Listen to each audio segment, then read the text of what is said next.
회개하라는 주제 앞에서 무엇을 또 회개하라고 하는가 라는 생각을 하시는 분들도 있었지만, 하나님의 말씀 앞에서 우리 모두는 우리에게 회개할 부분이 참 많다는 것을 인정하게 되었습니다. 회개하는 자리에 우리 모두가 반드시 나가야 하지만, 죄로부터 돌아서는 회개가 한번 기도한다고 되는 것도 아니고, 또 자신의 죄가 무엇인지를 안다고 되는 것도 아니기에 공동체가 구체적인 회개의 자리까지 나갈 수 있도록 해야겠다는 마음이 들었습니다. 아마 이 마음은 교회를 사랑하시는 성령님께서 주신 마음일 것입니다. 그리고 회개와 아울러 공동체를 재건하는 자리까지 나가야 한다는 마음을 주셔서 지난 3주 동안 느헤미야의 성벽 재건의 역사에 빗대어 포정침 공동체의 재건에 대해서 말씀을 드렸습니다. 그리고 주님이 주신 마음을 따라 8월 마지막 주인 지난 한 주간 우리는 회개의 열매를 맺기 위해서, 그리고 우리 공동체의 영적인 회복을 위해서 온 마음을 다해서 주님 앞에 기도를 드렸습니다.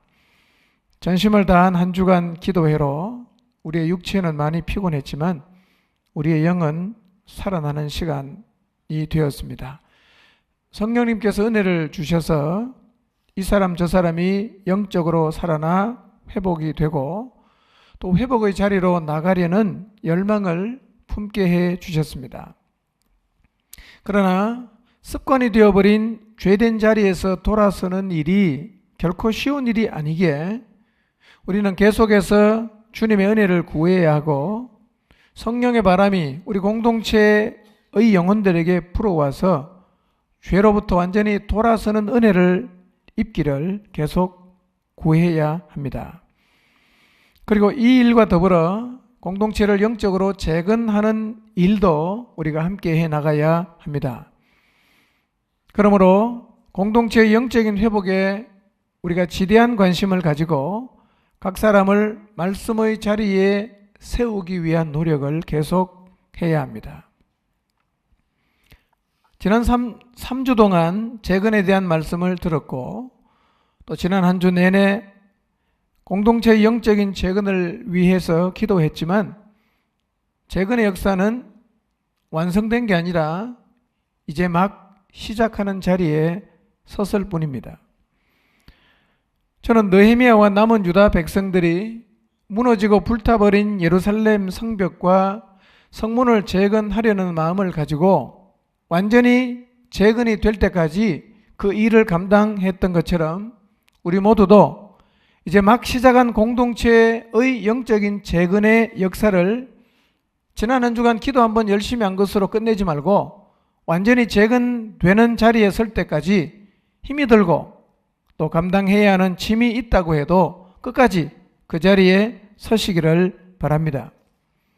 절대로 공동체를 영적으로 재건하는 일이 지나간 주제가 되지 않아야 합니다. 성벽을 재건하는 일이 하루아침에 되지 않는 것처럼 공동체를 영적으로 다시 살려내는 일 역시 한 주간 기도로 할 수 있는 일이 아닙니다. 지난 한 주간 기도를 통해서 우리는 공동체를 재건하는 일에 함께 하기로 결심을 했으니 이제부터는 우리가 결심한 대로 공동체를 재건하는 일을 실제적으로 시작을 해야 합니다. 돌아보면 목장 안에 무너진 영혼들이 있을 것입니다.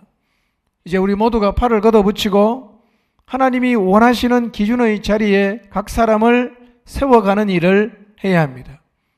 각 목장에서는 나는 여기까지, 또 너는 여기서부터 여기까지, 이렇게 각 사람이 재건을 감당해야 할 영역들을 정해주시고 그 정해진 영역에 따라 맡겨진 일에 최선을 다하시기를 바랍니다. 이제는 성령님께서 주시는 마음을 따라 행동해야 합니다. 몸을 들여야 하고 시간을 들이면서 무너진 영혼을 붙들고 씨름하는 자리로 나가야 합니다. 우리가 이 자리에 나가지 않는 한 공동체는 결코 재건되지 않을 것입니다. 성벽 재건의 역사가 회의하는 자리에서가 아니라 무너진 성벽의 현장에서 무거운 돌을 들어 나르고 불타버린 문짝을 뜯어내고 다시 만들어 달모로 이루어졌던 것처럼 교회 공동체를 재건하는 역사 역시 기도실에서 기도로만 되는 게 아니라 무너진 영혼들을 찾아가서 실험함으로써만 이루어질 수 있는 일입니다. 그러므로 이제부터 우리 모두는 영혼들을 다시 세우는 현장으로 나가야 합니다. 유대 백성들이 자기에게 할당된 그 구역을 최선을 다해서 재건했던 것처럼 오늘 우리도 우리 자신들에게 할당된 그 영혼을 다시 세우는 일에 최선을 다해야 합니다. 기도를 통해서 아무리 은혜를 많이 받아도 이 자리로 나가지 않으면 공동체는 재건되지 않습니다. 어떤 일이 있어도 얼마나 힘이 든다고 해도 그 자리로 반드시 나가셔서 영혼을 붙들고 실험하여 세우는 자리에 여러분 모두가 꼭 서시기를 바랍니다. 꼭 기억하셔야 될 일은 공동체를 재건하는 일을 지속적으로 감당하려고 하면 반드시 영적인 무장을 해야 한다는 것입니다. 무장하면 내가 용사로 변할 수 있어요. 그러므로 매일 하나님의 말씀이 내 마음에 살아있어서 그 말씀이 나를 이끌어 가도록 밥을 먹듯이 성경을 읽으시고 기도의 자리에 나가 기도함으로 내 마음에 살아있는 말씀이 더 큰 능력으로 나를 사로잡는 일을 지속하시기를 바랍니다. 그리고 기도의 자리에 나갈 때마다 주님 앞에서 네 가지의 기준으로 나와 목장과 교회를 돌아보시기를 바랍니다. 첫 번째 기준입니다. 주님을 향한 첫사랑이 지금 내 마음에 살아있는가를 돌아봐야 됩니다. 이게 없으면 없다 이렇게 끝나면 안 됩니다. 없으면 내 신앙이 무너졌다는 사실을 빨리 인식을 해야 합니다.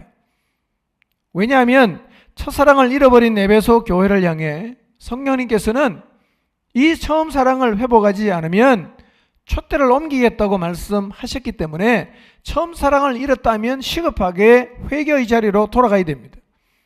그래서 모든 성도는 주님의 사랑이 마음에 언제나 살아있는 상태를 유지해야 합니다. 두 번째, 세상과 타협해서 편하게 신앙생활을 하고자 하는 마음이 있는지를 돌아보아야 합니다.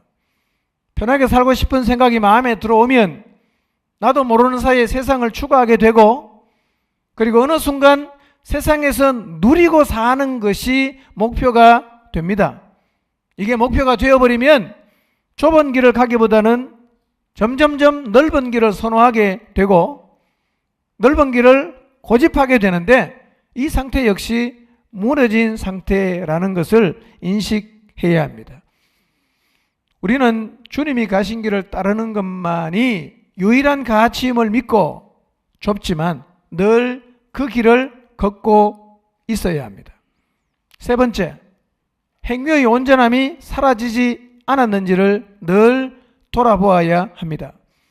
교회 안에서 이 일도 하고 저 일도 하고 여러 종류의 일에 참여를 하고 있지만 무엇 하나 하나님 앞에서 온전하게 하고 있는 것이 없다면 이미 내 신앙은 무너진 것입니다. 다시 하나님의 말씀이 큰 무게로 다가와서 하나님이 말씀하시면 언제라도 무엇이든 제가 온전하게 순종하겠다는 마음이 우리 안에 회복이 되어야 합니다. 네 번째, 신앙의 태도가 차지도 덥지도 않고 미지근해진 것이 아닌지도 돌아보아야 합니다. 미지근함은 우리를 포함한 우리 시대 대한민국 그리스도인의 모습을 가장 잘 표현하는 단어라고 생각을 합니다. 대부분이 미지근해요. 대부분의 사람이 미지근하다 보니까 미지근한 것을 신앙의 또 다른 형태로 인정하면 안 돼요. 미지근한 신앙이라는 게 존재하는 게 아니에요. 그것은 회개해야 되는 것이지 그런 신앙도 여러 종류의 신앙의 형태 중에 하나인 것처럼 말하면 곤란합니다. 미지근하다. 회개해야죠. 어쩔 수 없다. 그건 우리 생각이고요. 미지근하면 주님은 토해내 버립니다. 그러므로 주님을 섬기는 일에 열정을 잃어버리고 내 마음이 온통 미지근해져 버렸다면 내 지금 나의 신앙이 무너졌구나 라는 사실을 빨리 인식을 하고 이 신앙의 열정을 회복해야 됩니다. 물론 이 네 가지가 우리가 도달해야 하는 기준의 전부는 아니지만 그러나 우리가 날마다 기도하면서 돌아보아야 하는 부분입니다. 이 기준되는 자리로 나와 목장과 공동체가 다시 돌아가게 하는 것이 하나님께서 지금 우리 공동체에 주신 과제입니다. 이 일을 우리가 해내야 합니다. 교회의 영적 재건은 너무 절실하고도 긴박하게 필요한 일입니다. 만약에 이런 모습을 가지고도 재건하지 않고 이 상태로 계속 가면 하나님은 더 이상 그 교회를 쓰지 않게 될 것입니다. 이 교회가 무너진 교회입니다. 그런데 지금 우리 교회도 보면 구석구석이 많이 무너져 있습니다. 이것은 추측이 아니라 성령님께서 아시아에 있는 교회들에게 책망하신 모습들이 지금 우리 교회의 부분에서 고스란히 나타나고 있기 때문입니다. 하나님의 정말 원하시는 소원이 뭔가? 그것은 이 땅에 있는 교회가 교회다워지는 것입니다. 무너진 교회가 다시 재건되어 일어서는 것, 이것이 하나님의 소원입니다. 하나님은 이 땅에 있는 모든 교회가 그렇게 영적으로 다시 재건되어 일어나기를 기대하십니다. 그리고 이 자리로 돌아가야 교회가 다시 세상에 희망을 줄 수가 있습니다. 스스로 이런 이야기를 하는 것이 좀 쑥스러운 일이긴 하지만 우리의 지난 시간들을 한번 돌아보겠습니다. 지난 20년 동안 우리는 열심히 주님을 섬겨왔습니다. 그리고 세상과 타협하지 않으려고 무진 노력을 했습니다. 우리의 열심과 헌신 그리고 영혼을 향한 희생은 사실 자타가 인정하는 일입니다. 목자들은 목사처럼 영혼들을 섬겼습니다. 그리고 영혼 구원에 대한 열정을 가지고 복음을 전함으로 복음이 사람을 새롭게 하는 일들을 무수히 많이 경험했습니다. 우리는 복음이 정말 사람을 새롭게 한다는 사실을 많이 보았기 때문에 복음은 정말 세상의 유일한 희망임을 확인했습니다. 이런 일이 반복이 되면서 우리는 복음 앞에는 모든 인간에게 희망이 있다는 사실을 받아들이고 아무리 지금 무너진 채로 살아가고 있어도 복음 안에는 희망이 있음을 믿고 그 영혼을 위해서 기도하게 되었습니다. 우리 모두의 마음속에 예수님은 희망이었습니다. 그리고 예수 그리스도를 통해서 새롭게 된 영혼들은 우리의 기쁨이었고 자랑이었습니다. 이렇게 우리는 복음을 믿고 열심히 달려왔습니다. 여러분에게 진심으로 말씀드릴 수 있는 것은 여러분은 정말 지나간 시간들 가운데 최선을 다하셨습니다. 지난 시간 여러분이 주께 드린 순종과 헌신을 하나님은 기억하실 것이고 반드시 상으로 갚아 주실 것입니다. 이렇게 복음에 헌신하는 여러분이 자랑스러웠고 이런 여러분과 함께 주님을 섬길 수 있다는 사실을 하나님께 감사했습니다. 여러분 모두가 옆에 있는 다른 어떤 사람과 비교를 해도 열심히 달려가고 있었기 때문에 저도 이렇게 영적으로 무너져 내리는 시대에 이 정도만 하면 정말 최선을 다한 것이라고 생각을 했고 어느 순간 요구를 적게 하기를 시작한 것 같습니다. 그런데 시간이 흘러가면서 우리에게 지금 뭔가 이상한 현상이 생기고 있다는 느낌을 조금씩 받게 되었는데 이런 느낌은 시간이 갈수록 점점 강해졌습니다. 사랑이 식어져서 불평하는 소리들이 점점 세게 들리고 있었고 사람들이 미지근해지고 뒷걸음질을 하는 모습, 하나님의 말씀을 들어도 전혀 움직이지 않는 사람들의 모습이 여기저기서 보이기를 시작했습니다. 그러나 그렇다고 해도 아직은 다른 사람하고 비교하면 좀 나은 수준이다 보니 우리는 지금 우리들의 뒷걸음질을 크게 문제라고 생각하지 않았습니다. 그리고 회개하라는 말씀을 들으면 이만큼 열심히 하는데 또 회개하라고 하는 것은 너무한 것이 아닌가라는 반응을 보이기까지 했습니다. 그런데 이렇게 뒷걸음질을 하고 미지근해지면서도 무엇이 문제인지 그 문제를 정확하게 집어내는 게 쉽지 않았습니다. 그런데 드디어 그 문제의 원인을 찾았습니다.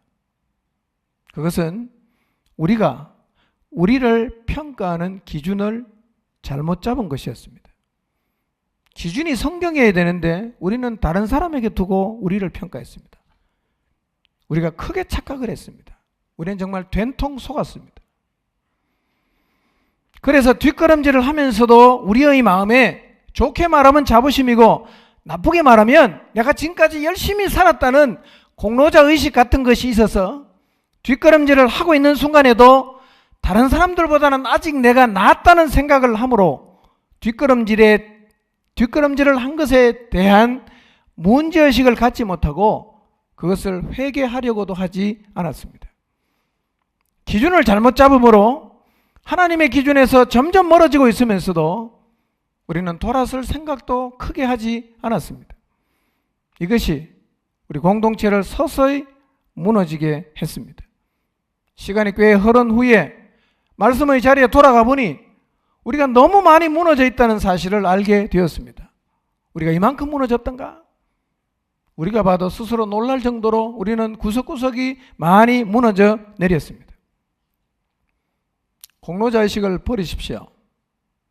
신앙은 절대로 다른 사람이나 다른 교회랑 비교하면 안 됩니다. 평가의 기준은 오직 하나님의 말씀입니다. 우리를 보려고 하면 말씀의 자리에 돌아가서 보아야 합니다. 그리고 지나간 과거는 잊으십시오. 순교의 각오를 가지고 주님을 섬기며 살아왔다고 해도 과거는 다 잊어야 됩니다. 언제나 주님 앞에서 오늘 마치 처음 주님을 만나서 따르는 그런 순전한 마음으로 날마다 말씀 앞에 서지 않는다면 변질은 순식간에 오는 겁니다. 변질되기 시작하면 신앙의 뒷걸음질은 우리가 상상할 수 없을 정도로 빠른 속도로 우리에게 다가옵니다. 그리고 할 만큼 했다는 태도를 버리십시오. 왜냐하면 이 말은 할 만큼 했으니까 이제는 더 이상 못하겠다는 공로자 의식을 가진 사람들이 하는 매우 교만한 말입니다. 과거에 할 만큼 했을 수 있어요. 근데 그건 지나갔어요. 지금 계속해야 됩니다. 과거에 열심히 했기 때문에 이제는 그만해도 된다. 이거는 사단이 주는 생각입니다. 신앙이라는 것은 언제나 현재형입니다. 어제 일도 잊으십시오. 지난 한 주간 열심히 와서 기도했다. 잊어버리세요. 기도했으면 은혜가 있을 것입니다. 오늘을 살아야 돼요. 과거에 매여 있고 평가의 기준을 엉뚱한 데 두다 보면 우리는 굉장한 착각 속에 빠져 삽니다. 죽어가면서도 우리는 이만하면 됐다라는 착각을 하면서 죽어갈 수도 있습니다.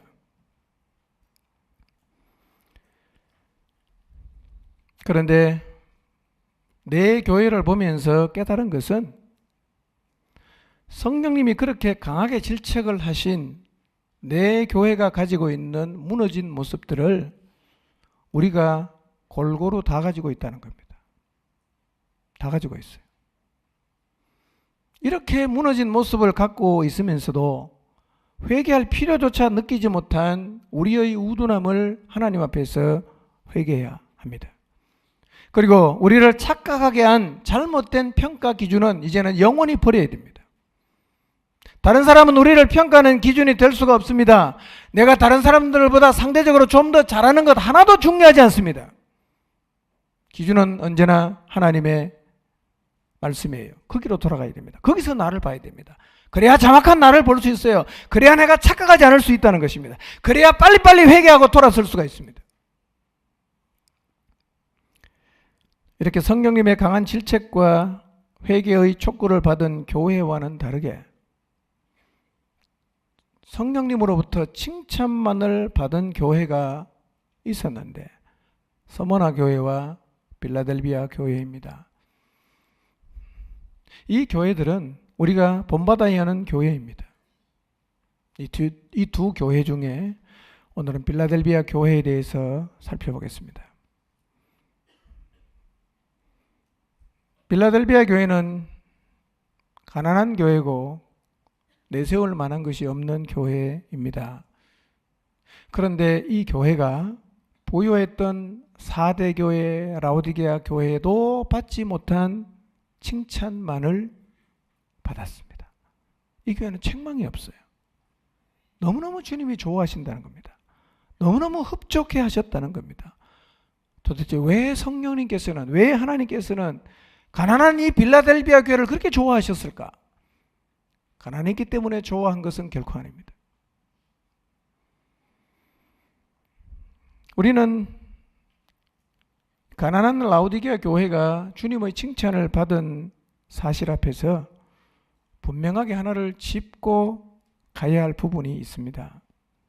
그것은 우리가 어떤 교회를 추구해야 하느냐 하는 것입니다. 우리가 어떤 교회를 추구해야 되는가? 부유한 교회가 책망받고 부자 교회가 회개를 촉구받았지만 가난한 교회는 주님의 칭찬만을 받았어요. 우리가 뭘 추구해야 될까요? 어떤 교회를 추구해야 될까요? 가난한 교회를 추구해야 될까요? 추구하는 것이 달라지는 게 변질입니다. 내가 뭘 추구하느냐? 그것을 보면 내 마음속에 무엇이 들어있는지를 알 수가 있어요. 우리가 교회의 지체로서 어떤 교회를 추구하는지를 보면 우리 속에 무엇이 들어있는지를 알 수 있습니다. 우리는 지금 어떤 교회를 추구하고 있을까요? 큰 교회? 부유한 교회? 성경 지식이 뛰어난 교회? 유력자가 많은 교회? 그런데 이런 것들을 가진 교회를 하나님이 칭찬하지 않으셨고 오히려 책망을 하신 걸 보면 이것들이 하나님의 관심사는 아닌 것 같습니다. 물론 큰 교회가 틀렸다, 부유하면 안 된다, 성경 지식 많으면 안 된다, 유력자가 많으면 안 된다, 그런 얘기는 아니에요. 하나님은 이래나 저래나 이런 것들에는 관심이 없다는 거예요. 이슈가 아니라는 거예요. 그렇다면 우리도 이것을 이슈로 삼으면 안 된다는 겁니다. 부자 교회를 추구한다거나 유력자가 많은 교회를 추구한다거나 이것은 하나님 앞에서 올바르지 않다는 거예요. 왜냐? 그것은 하나님이 하나도 중요하게 보질 않아요. 이래도 저래도 상관이 없는 거예요. 그런데 하나님이 교회를 볼 때 굉장한 관심을 가지고 보는 부분이 있어요. 이것을 추구하면 하나님이 칭찬하십니다. 이것을 추구하면 하나님이 기뻐하세요. 그런데 이 하나님이 관심을 갖고 있는 것을 추구한 교회가 있는데 그 중에 하나가 빌라델비아 교회입니다. 그래서 오늘은 이 빌라델비아 교회를 통해서 우리 교회가 무엇을 추구해야 하는지를 다시 한번 마음에 깊이 좀 새기려고 합니다. 교회가 뭘 추구해야 되는가? 어떤 교회를 추구해야 되는가? 세상에 이런저런 얘기가 많아요. 그런데 하나님이 관심을 갖고 있는 영역이 있어요. 이걸 우리가 추구해야 됩니다. 본문을 같이 한번 읽어보겠습니다. 계시록 3장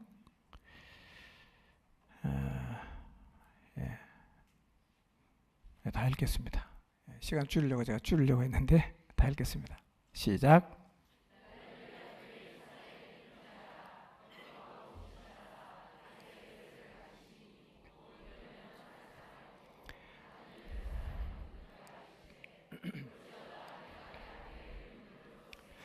능히 닫을 사람이 없으리라.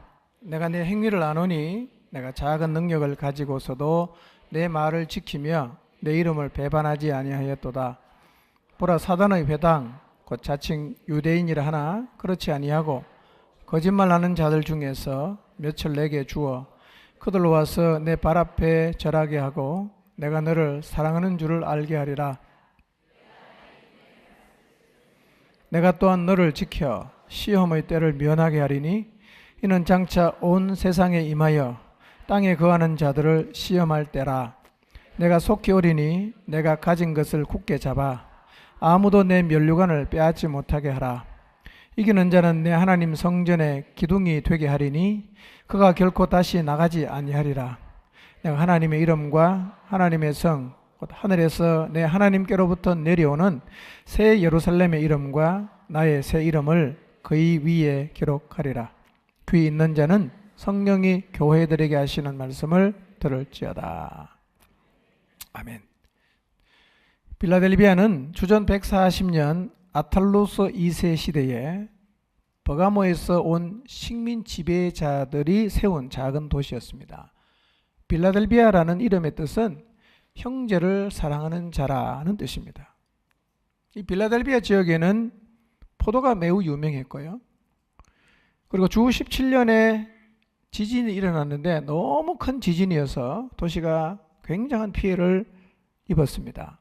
이 지진으로 인해서 주민들이 그 도시에 살 수가 없어서 많은 지방 촌으로 이렇게 흩어져 버렸습니다. 그 후에 로마의 티베리우스 황제가 이 도시를 재건하였는데 그래서 한때 이 도시의 이름을 네오 가이사랴로 부르기도 했습니다. 이런 도시에 세워진 빌라델비아 교회는 우선 규모가 작고 교인 수도 적고 실력자도 없고 부자도 없는 아시아에 있는 7교회 중에 가장 작은 교회였습니다. 그러나 이 교회는 주님의 칭찬만을 받은 교회였는데 다른 지방에 있는 모든 교회가 오스만 터키에 항복했지만 빌라델비아 교회는 홀로 주후 1391년까지 오스만 터키 세력과 싸웠던 기독교 수호지이기도 했습니다. 이 지역에 세워진 이 빌라델비아 교회가 그 작은 교회인데 왜 주님은 이 교회를 칭찬하셨을까?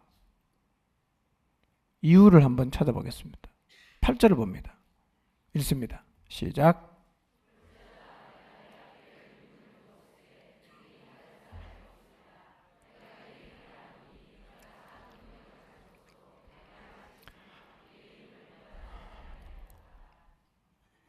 성령님께서 빌라델비아 교회를 칭찬하신 첫 번째 이유가 뭐냐?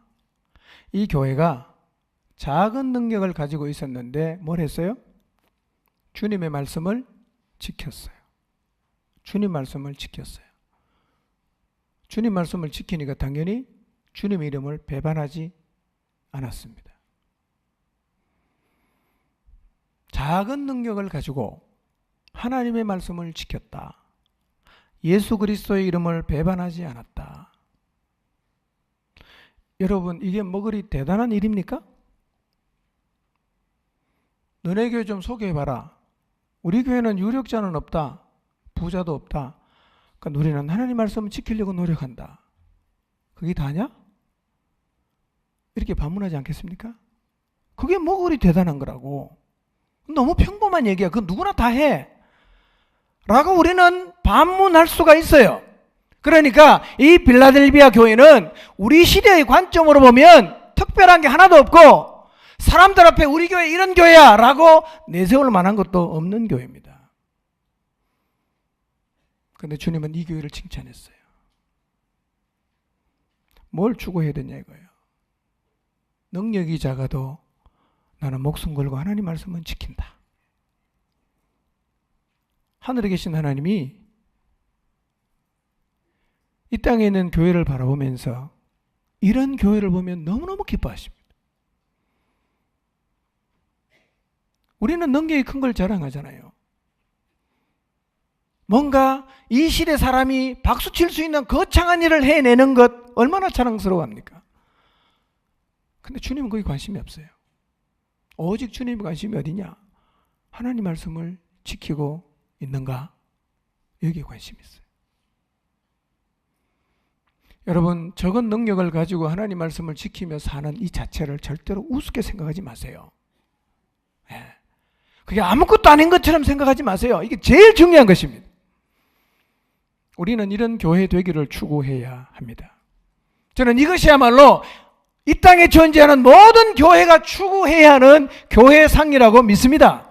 가장 아름다운 교회가 어떤 교회인가? 하나님의 말씀을 지키고 하나님 말씀을 배반하지 않는 교회가 가장 아름다운 교회, 가장 살아있는 교회, 가장 최고의 교회입니다. 저는 우리 교회가 이런 교회가 되었으면 좋겠어요. 우리의 중심을 꿰뚫어 보시는 그분이 보실 때, 야, 이 교회는 보니까 유력자는 없는데, 사람들 앞에 내놓을 만한 특별한 인재도 없는데 다 하나님 말씀을 그렇게 지키려고 애를 쓰는구나. 목숨 걸고 하나님 말씀 지키고 배반하지 않는구나. 이게 최고입니다. 아멘? 이게 최고예요. 하나님 말씀 대충 무시하고 타협하고 그래서 세상에서 성공하고 출세하고, 우리 눈에는 그게 보이니까 훌륭해 보일지 모르지만요, 우리의 중심을 다 보시는 성령님은요 책망했습니다. 회개하라고. 여러분, 에베소 교회, 사대 교회, 라오디게아 교회 하나님 말씀을 경시하다가 다 무너졌어요. 도아디라 교회는 주님의 이름을 배반하고 세상과 타협하다가 무너졌어요. 내놓으라는 교회, 능력 있다고 주장하는 교회는 다 무너졌습니다. 근데 왜 빌라델비아 교회는 안 무너졌나요? 이 교회는 하나님 말씀을 잡았어요. 우리는 다른 거는 몰라도 이거는 꼭 해야 돼 라고 붙잡은 게 하나님 말씀을 지키는 거였단 말이에요. 이 말씀은 모든 교회가 추구해야 되는 핵심이 뭐냐? 그것은 하나님의 말씀을 지키는 거예요. 누가 뭐라고 해도 하나님 말씀대로 가야 됩니다. 다 비난해도 반대해도 하나님 말씀하시면 가야 돼요. 그래야 교회가 살 수 있습니다. 그래야 주님이 그 교회를 보시고 칭찬하시고 기뻐하십니다. 사실은 비밀이 있어요. 이 안에 다 들어있습니다. 하나님 말씀을 지킨다, 그 안에 능력이 없겠습니까? 하나님 말씀을 지킨다, 그 안에 지혜가 없겠습니까? 하나님 말씀 지킨다, 그 안에 하나님의 도우심이 없겠어요? 다 있는 거죠, 사실은요. 그러니 작은 교회가 딴 교회 다 무너져도 주 1391년까지 교회가 유지될 수 있었던 것입니다. 하나님 말씀을 지키려는 그 자세, 하나님 말씀을 지키려는 그 노력 안에 우리가 원하는 게 사실은 다 들어있어요.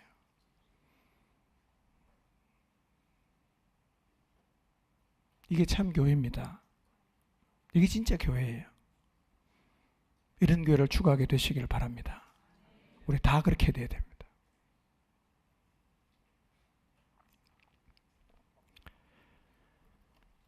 빌라델비아 교회는 작은 능력, 힘이 작다는 거죠. 작은 능력 갖고 있었어요. 근데 말씀 지켰잖아요. 예수님 이름 배반 안 했잖아요. 이 말은 뒤집으면 이런 얘기입니다. 능력이 작아도 마음만 있으면 말씀 지킬 수 있다는 거예요. 배반하지 않을 수 있다는 겁니다. 우리는 하나님 말씀을 안 지키면서 늘 이렇게 말하잖아요. 능력이 적어서, 힘이 없어서, 이렇게 핑계합니다. 그러나 작은 능력을 가지고 있던 이 빌라델비아 교회는 우리는 부자다, 부족한 게 하나도 없다 라고 큰 소리 치던 교회들이 지켜내지 못했던 하나님 말씀을 끝까지 지켰단 말이에요. 여러분, 말씀을 지키는데 필요한 건 큰 능력 아닙니다. 큰 능력 아니에요. 마음의 자세입니다. 능력은 개인차가 있을 수 있어요. 그게 원래 하나님의 계획이에요. 에베소서 4장 말씀 보면 하나님이 사람에게 분량을 주는데 분량은 다 차이가 있어요. 큰 사람도 있고 작은 사람도 있어요. 분량이 큰 사람은 큰 대로 주님에게 드려야 되는 것이고, 작으면 작은 대로 드리는데, 크고 작은 것과 상관이 없이 동일하게 해낼 수 있는 게 뭐냐면 하나님 말씀은 지킬 수 있단 말이에요. 네. 여러분, 나는 능력이 없어서 말씀 못 지킨다는 얘기 하지 마세요. 그거 거짓말입니다. 자기를 속이는 얘기입니다. 하나님 말씀은요, 생명을 가지고 있는 사람은 지킬 수 있어요. 왜 하나님 말씀을 안 지키게 되냐? 변질된 거예요. 변질. 추구를 안 한단 말이에요. 변질되니까 말씀 지키는 걸 추구를 해야 되는데 다른 걸 추구한단 말이에요. 능력이 많은데 다른 데 자기 능력을 다 쏟아부으니까 하나님 말씀을 지키는 게 자꾸 뻥커가 나는 겁니다. 그게 안 되는 거예요.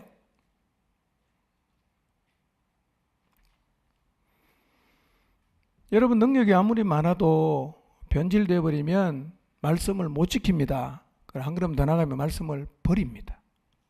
버려요. 주님 이름 배반합니다. 누가 그랬어요? 두아디라 교회 그랬습니다. 에베소 교회는 처음 사랑 버렸어요. 이게 옛날 얘기가 아니에요. 지금 우리의 삶에서 일어나는 얘기입니다.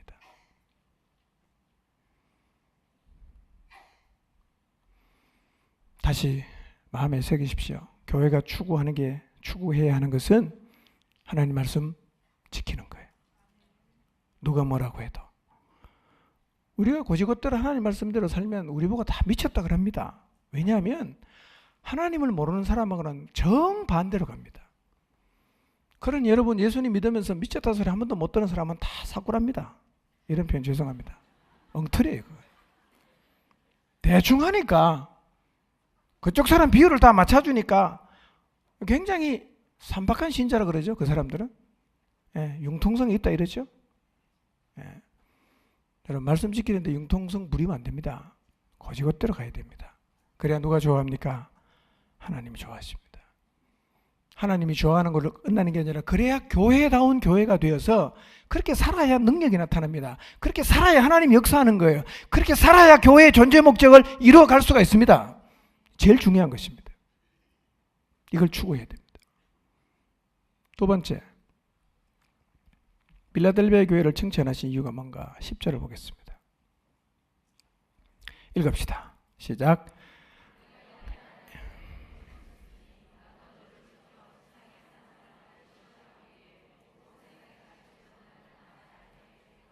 네, 우리 개혁 성경은 이렇게 번역이 되어 있어요. 내가 나의 인내의 말씀을 지켰은 적 그랬거든요. 인내의 말씀을 지켰은 적. 이게 좀 이해하기가 어려워요. 표준세 번역은 정확하게 이렇게 설명했습니다. 내가 인내하라는 내 명령을 지켰다는 겁니다. 성령께서 빌라델비아 교회를 칭찬하신 두 번째 이유는 그 교회가 가진 인내 때문이었습니다. 인내. 여러분, 우리가 하나님 말씀을 지속적으로 지키려고 하면 꼭 필요한 게 하나가 있습니다. 그게 뭐냐? 인내라는 거예요. 그래서 하나님은 빌라델비아 교회에 인내하라고 말씀하셨고, 이 빌라델비아 교회는 주님이 주신 이 인내하라는 명령을 어떻게 했다고요? 지켰어요. 지켰습니다. 오늘날도 하나님은 말씀을 따르는 자들에게 동일하게 명령하십니다. 인내하라고. 여러분, 인내를 배워야 됩니다.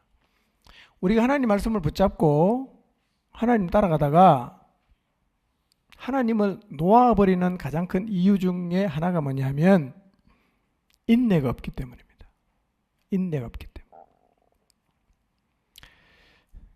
하나님 말씀을 순종하고 있는 와중에서도 인내해야 됩니다. 자, 우리가 주님을 따라가는 순종의 길에도 고난이 있나요, 없나요? 있잖아요. 순종했는데 고난이 오잖아요. 순종했는데 핍박을 받잖아요.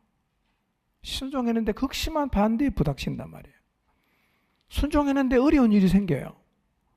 순종했는데 정말 마음이 툭 떨어지게 만드는 낙심하는 일도 생깁니다. 이때 뭐가 필요할까요? 인내가 필요한 거예요. 내가 하나님 말씀 순종하고 열심히 갔어요. 그런데 내가 생각하는 때에 하나님이 결과를 주시지 않을 수도 있습니다. 둘 중에 하나입니다. 그때 하나는 낙심하든지 하나는 인내하든지. 주님을 따라가다가 인내를 하지 못해서 자빠지는 사람이 굉장히 많아요. 그래서 하나님은 이 빌라델비아 교회를 향해서 하시는 말씀이 인내하라고 말씀하셨어요. 여러분, 인내는요, 우리가 생각하는 것보다 훨씬 더 중요합니다. 자, 누가복음 8장 15절을 한번 보겠습니다. 읽겠습니다. 시작.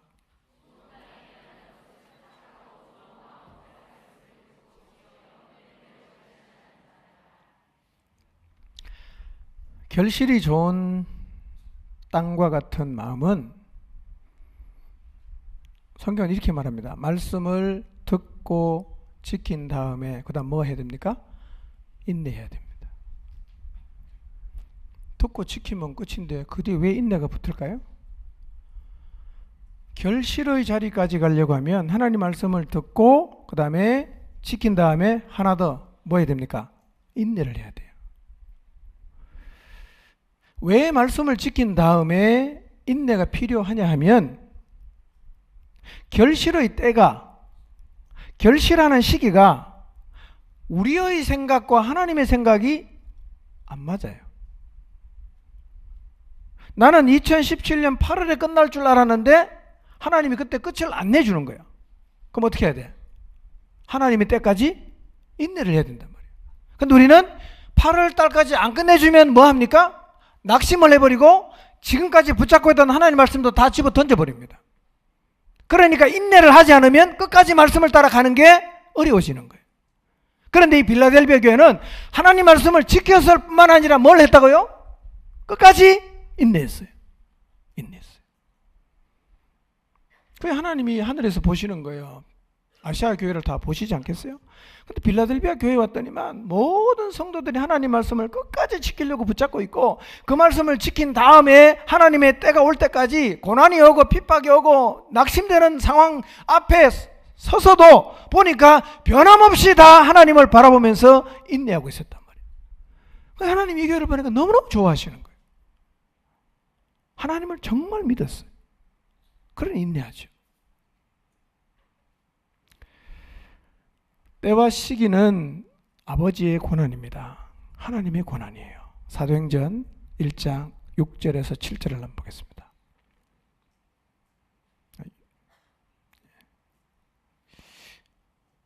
읽어볼까요? 시작. 주께서 이스라엘 나라를 회복하심이 이때니까 하니 이르시되 때와 시기는 아버지께서 자기의 권한에 두셨으니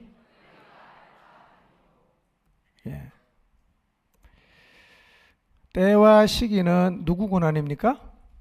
아버지의 권한입니다. 앞에부터 얘기하면 이런 얘기입니다.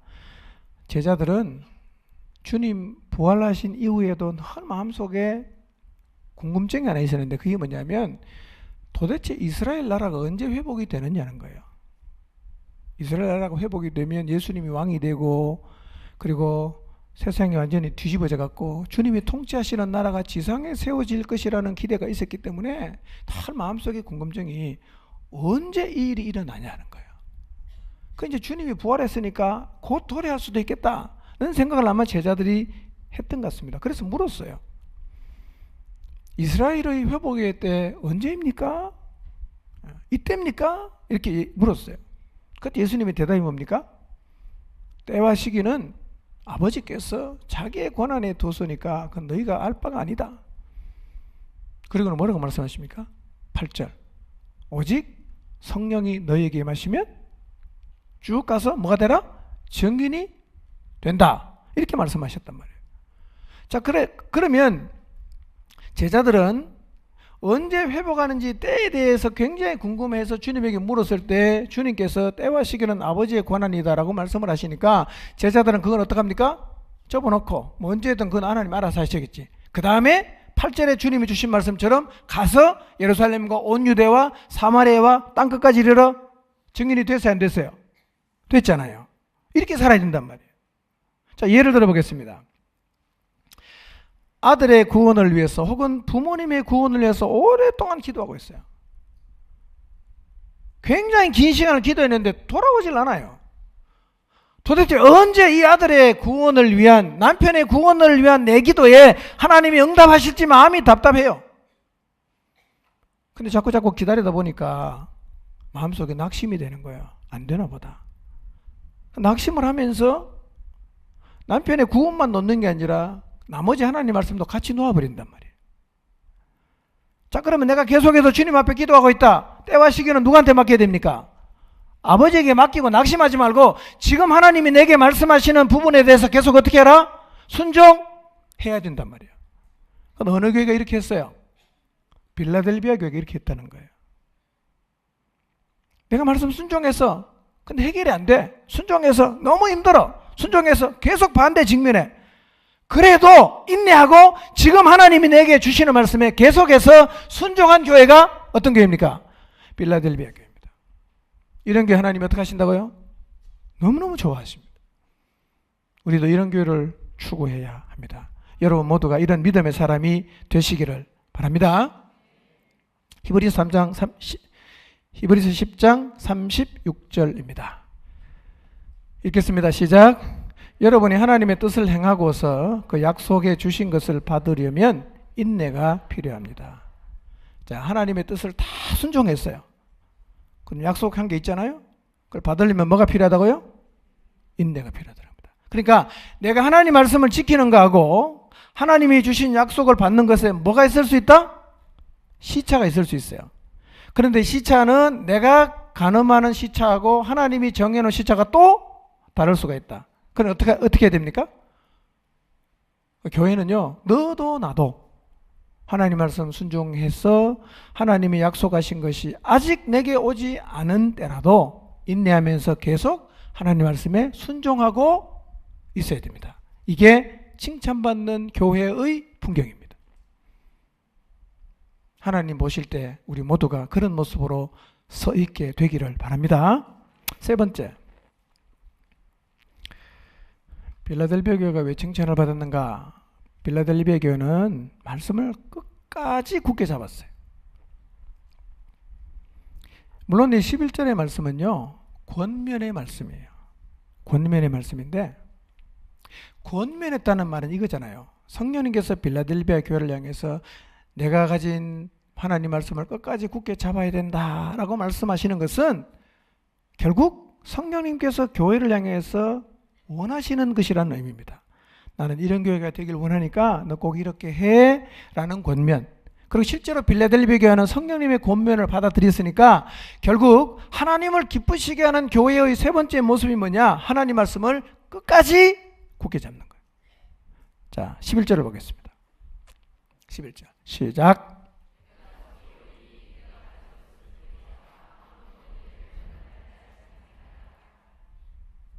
뭘 굳게 잡으라고 말씀하십니까?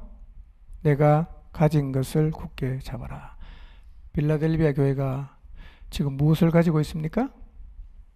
하나님의 말씀이에요. 지금 너희가 갖고 있는 이 하나님 말씀 끝까지 굳게 잡아라. 이게 하나님이 보시고 싶어하는 교회의 풍경입니다. 하나님은요, 모든 성도가 하나님의 말씀을 굳게 잡고 있는 교회를 보시고 싶어 하십니다. 세상이 어떻게 변해가든 간에 교회는요, 모든 성도들이 하나님 말씀을 끝까지 굳게 잡아야 됩니다.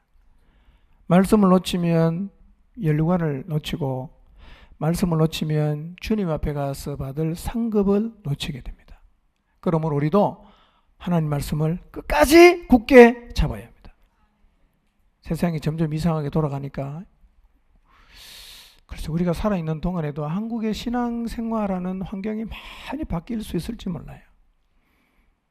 그러나 우리는 끝까지 뭘 잡아야 됩니까? 하나님 말씀을 잡아야 됩니다.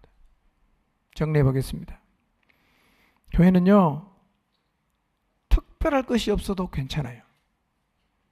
세상 사람들을 향해서 우리 이런 교회야 라고 내세울 만한 것이 없어도 진짜 괜찮습니다. 생각을 바꿔야 됩니다. 마음을 바꿔야 돼요. 어떤 교회를 만들 것인가? 생각을 바꾸면 돼요. 하나님이 기뻐하시는 교회가 되려고 하면 세 가지 있으면 됩니다. 첫 번째 뭡니까? 능력이 크든 적든 간에 하나님 말씀을 지키면 돼요. 여러분 이렇게 사시길 바랍니다. 우리 모두가 하나님 말씀을 막 지키려고 그냥 애를 쓰고 고난도 감수하고 핍박도 감당하고 끝까지 하나님 말씀을 지키려고 해야 됩니다. 이렇게 노력하는 모습을 하나님이 보시면 너무너무 좋아하십니다. 꼭 기억하십시오. 적은 능력을 갖고 있어도 말씀은 지킬 수 있어요. 누굴 보니까? 빌라델비아 교회를 보니까요. 예. 나이가 어린 사람, 연세가 많이 드셔서 경제력이 없거나 상관없습니다. 다 말씀은 지킬 수 있어요. 그 자리에서 하나님 말씀을 지켜야 됩니다. 예. 이런 교회 하나님이 너무너무 좋아하십니다. 두 번째는 뭐였어요? 결실의 때까지 하나님을 인정하고 인내해야 됩니다. 교회는요, 하나님 말씀을 순종하는데 고난을 받고 하나님 말씀을 순종하는데 힘들게 살고 그러는 상황 속에서도 인내하는 사람들이 즐비해야 합니다. 조금만 힘들면 자빠지고 조금만 내 마음대로 안 되면 교회 한다고 이게 아니라 정말 힘들고 감당할 수 없는 고난이 다가와도 그래도 하나님을 바라보고 인내하면서 계속해서 하나님 말씀을 지키고 있는 이 모습이 하나님이 너무너무 보시고 싶어 하시는 교회의 모습입니다. 여러분 모두 이런 사람이 되시길 바랍니다. 세 번째, 변질되지 않고 이미 우리가 가지고 있는 하나님 말씀을 끝까지 굳게 잡는 교회가 하나님이 기뻐하시는 교회입니다. 우리 모두 이런 교회를 추구해야 됩니다. 하늘에 하나님이 보실 때 교회의 모습은 이러해야 됩니다. 하나님이 하늘에서 이 땅에 내려다보시면 포항중앙침례교회도 보실 텐데 우리 교회가 하나님 보실 때 빌라델비아 교회처럼 이런 모습을 보이는 교회가 되기를 바랍니다. 오직 조용히 잠잠히 하나님 말씀만 붙잡고 인내하며 끝까지 하나님 말씀을 붙잡는 교회가 되도록 우리 모두 이런 교회를 이 땅에 세워가는 일에 헌신하고 충성을 다하십시다. 기도하겠습니다.